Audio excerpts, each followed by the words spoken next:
After college, I found work as a maintenance worker in a senior living facility. It was an unexpected choice, but I figured it would be an easy way to scrape by. I'd never been around old folks much, didn't have grandparents growing up, so I wasn't sure what to expect. To my surprise, most of the residents adored me. And why wouldn't they? I was young, charming, and good at fixing their little problems. They'd shower me with gratitude in the form of leftovers, trinkets, and even furniture. Not that I minded. My apartment was sparse and lonely, a reflection of my life. Two of the residents stood out to me, sisters named Deborah and Evelyn. Those weren't their real names, but they fit. Deborah, the elder, was sharp-tongued and bossy, while Evelyn followed her lead like a loyal shadow. They came for money, you could tell, but they were also the type to lord it over others. Despite their quirks, I had no complaints. Deborah once gifted me a yellow love seat with an awful blue and maroon floral pattern. "It belonged to our dear aunt," she'd said with a dramatic sigh, as if that explained everything. Their aunt had just passed, and I'd been summoned to help move the love seat out of their cluttered apartment. I wasn't the sentimental type, and the dead didn't faze me. It's not like the love seat screamed bachelor chic, but furniture was furniture. I hauled it back to my place and settled it in front of the TV, where it became my go-to spot for brooding and channel surfing. Months went by. My life was the same monotonous grind, fixing leaky faucets, replacing light bulbs, enduring the occasional scolding from Deborah about how things weren't as good as when she was younger. One night, my partner at the time, Sarah, came over. We weren't in love. She was more of a distraction, someone to pass the time with. We were lounging on the love seat, the TV droning on in the background, when the remote slipped between the cushions. It was one of those moments where you groan internally, knowing retrieval would be a pain. But I wasn't one to shy away from inconvenience. I dropped to the floor, lying on my stomach, and reached into the depths of the love seat. My fingers brushed against the remote, and that's when it happened. Something grabbed me. It wasn't a fleeting sensation or a trick of the mind. It was real, fingers, cold and unmistakable, wrapping firmly around my forearm. My breath hitched. My pulse pounded in my ears.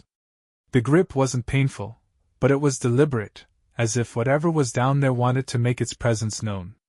Panic surged through me, and I yanked my arm back, remote in hand. Sarah noticed immediately. "What's wrong?" she asked, her eyes narrowing. She was always suspicious of me, always looking for a reason to start an argument.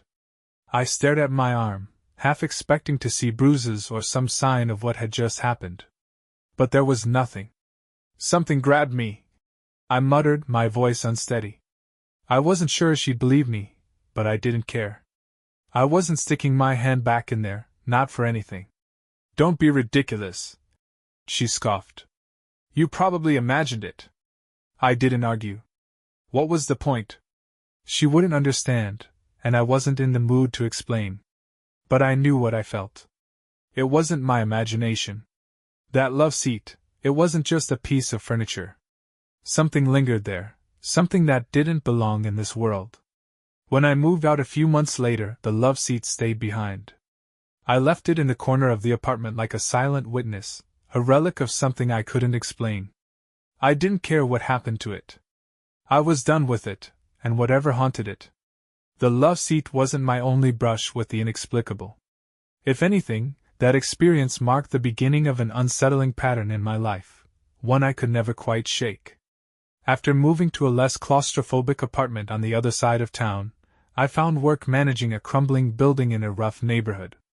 It was a far cry from the tidy halls of the senior living facility, but the pay was slightly better. The place had a reputation, bad one, but I didn't care. I was used to dealing with difficult people, and I wasn't exactly picky about my surroundings. The tenants were a mixed bag. Most kept to themselves, though there was one guy, Marcus, who seemed to thrive on causing trouble. Every month, it was something new: noise complaints, late rent, random strangers coming and going at all hours. He had a way of smiling that made my skin crawl, as if he knew something I didn't. Still, I managed to keep things under control. Barely. One night, Sarah, still my partner at the time, came over to watch a movie. It wasn't exactly a romantic evening. We had borrowed a DVD from her aunt, some obscure collection of Japanese horror stories. It had been sitting on the subwoofer for weeks, untouched. I'd almost forgotten it was there until Sarah suggested we finally give it a go. "Let's watch it," she said, picking it up and inspecting the cover. The artwork was bizarre: twisted faces, shadowy figures, and a blood-red moon. "This looks creepy." "Perfect," I replied with a smirk, reaching for the remote to power on the DVD player. But before I could press a button, the player whirred to life. The tray slid out smoothly, waiting for the disc. Sarah froze. "Did you do that?" she asked, her voice sharp. "No," I said, frowning. I hadn't touched anything.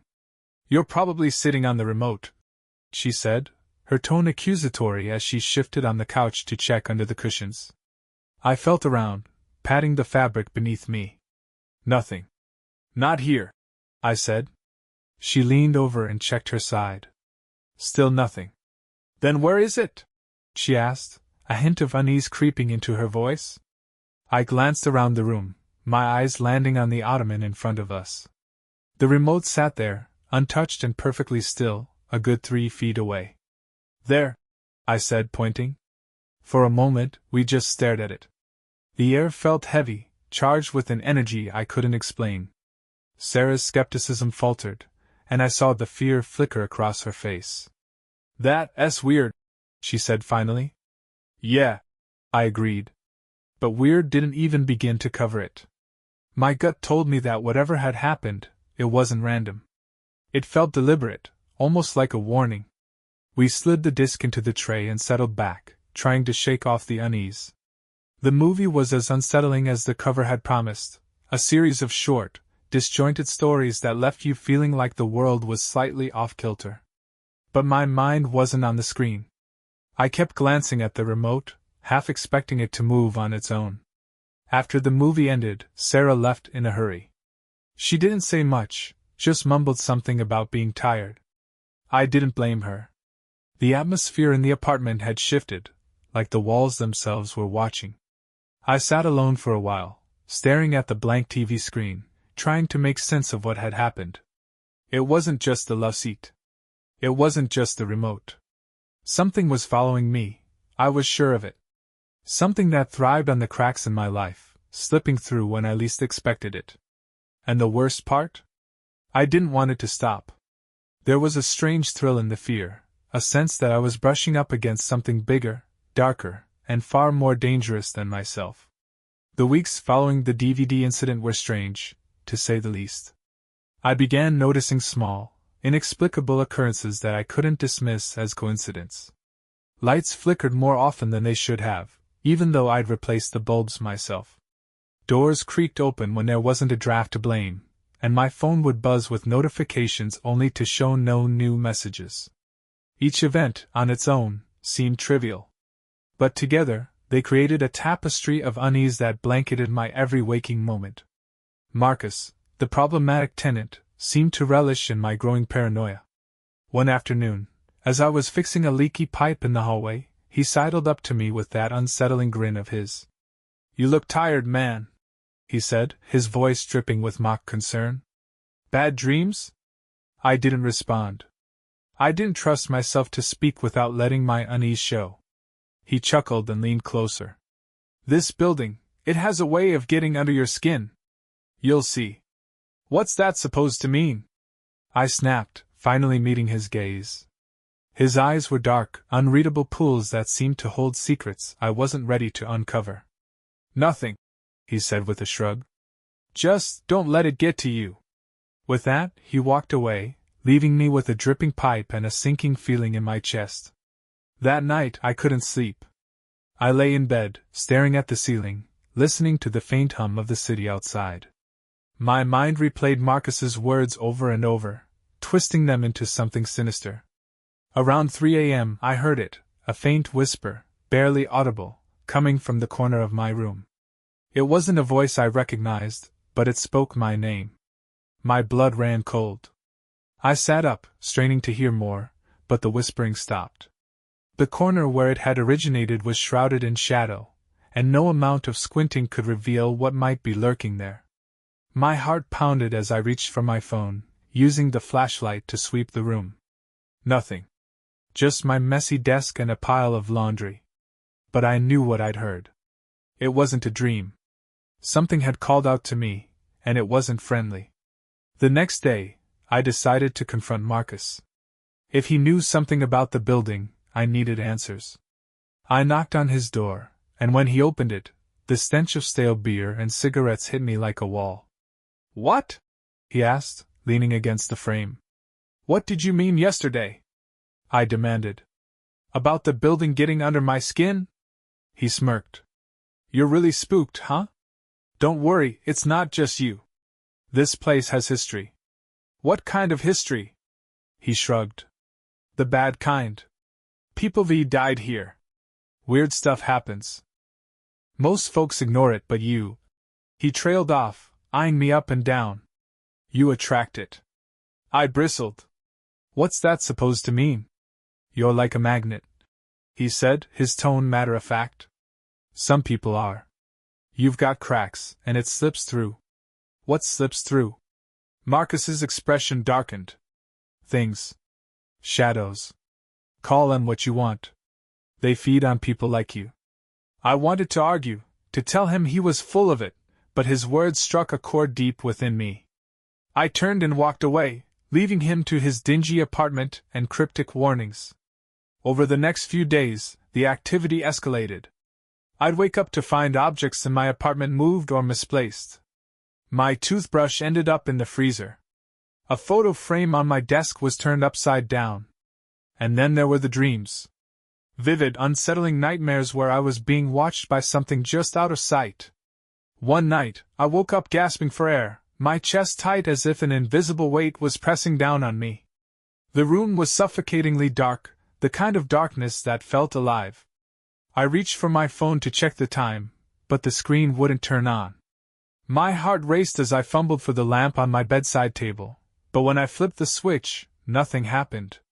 That's when I saw it, a figure standing at the foot of my bed. Tall, indistinct, and impossibly still. Its presence was oppressive, like it was draining the very air from the room. I couldn't move, couldn't scream. All I could do was stare as it slowly raised an arm and pointed at me. And then, just as suddenly as it appeared, it was gone. The lights flickered back on, and my phone buzzed to life on the nightstand. I sat there, drenched in sweat, trying to convince myself it was a hallucination. But deep down, I knew better. Something had found me. And it wasn't going to leave. The days after that night were a blur of fear and exhaustion. I'd lie awake until dawn, my eyes fixed on the corners of my room, half expecting the shadowy figure to return. My job suffered, repairs went undone, tenants complained more loudly than usual, and even Marcus's taunts grew sharper, more deliberate. He knew something, and I was starting to think he enjoyed watching me unravel. One afternoon, a particularly heated confrontation with Marcus pushed me over the edge. He'd left his trash outside his door again, and the hallway reeked of rotting food. When I called him out, he just laughed. "Relax, man. You've got bigger problems than garbage," he said, his grin widening. "Or haven't you noticed?" I grabbed him by the collar, slamming him against the wall. "What do you know?" I growled. His smirk faltered for a moment, but then it returned, smug as ever. "More than you want to hear. Let me go, and maybe I'll tell you." I released him, my hands trembling. He straightened his shirt, looking more amused than intimidated. "This place," he began, gesturing to the peeling wallpaper and cracked ceiling. "It's like a sponge. Soaks up all the bad shit, anger, pain, death. And some of it doesn't stay down. That thing I saw," I said, my voice barely above a whisper. "What is it?" He leaned in closer, his breath reeking of cigarettes. "It's not just one thing. It's everything. Every dark thought, every violent act, every regret. You've been feeding it, whether you know it or not." I stumbled back, his words hitting me like a physical blow. "How do I stop it?" He laughed, a hollow, joyless sound. "You don't. It's part of you now. Good luck with that. He turned and walked away, leaving me alone with the stench of decay and the weight of his revelation. That night, I decided I couldn't stay in the building any longer. I packed a bag with the essentials, planning to leave before sunrise. But as I zipped it shut, the lights flickered, plunging the room into darkness. My phone buzzed with notifications, one after another, until the screen froze and went black. Then I heard it, the whisper. This time, it wasn't coming from one corner of the room.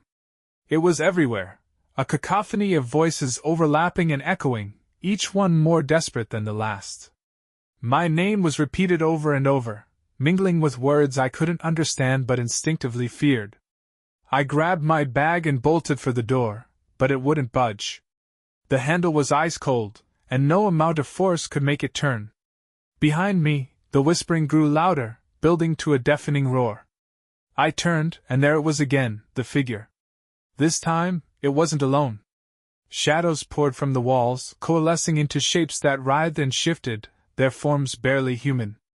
They moved closer, their presence suffocating. My chest tightened, and I fell to my knees, gasping for air.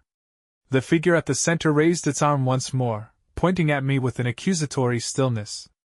Its voice cut through the chaos, low and resonant, like a bell tolling in the distance. You invited us. I wanted to scream, to deny it, but deep down, I knew it was true. Every dark thought, every selfish act, every moment of rage or despair, I'd opened the door for them. And now, they were here to collect. As the shadows closed in, the room dissolved around me. The walls crumbled into darkness, the floor gave way, and I was falling into an abyss that felt both endless and terrifyingly finite. The voices followed me, a chorus of anger and sorrow, pulling me deeper. When I woke, I was lying on the floor of my apartment, the morning sun streaming through the window. The bag I'd packed was gone, as was any trace of the shadows. But the air felt different, heavier, like the building itself was watching me. I left that day, abandoning the job, the apartment, and everything I'd built there. I've moved 3 times since then, but no matter where I go, the shadows find me. They're quieter now, more patient, but I know they're waiting. And sometimes, late at night, I hear the whisper of my name. There's no escape. Whatever I unleashed, it's part of me now. And the truth is, a dark part of me doesn't want to escape. Because in that darkness, I feel alive.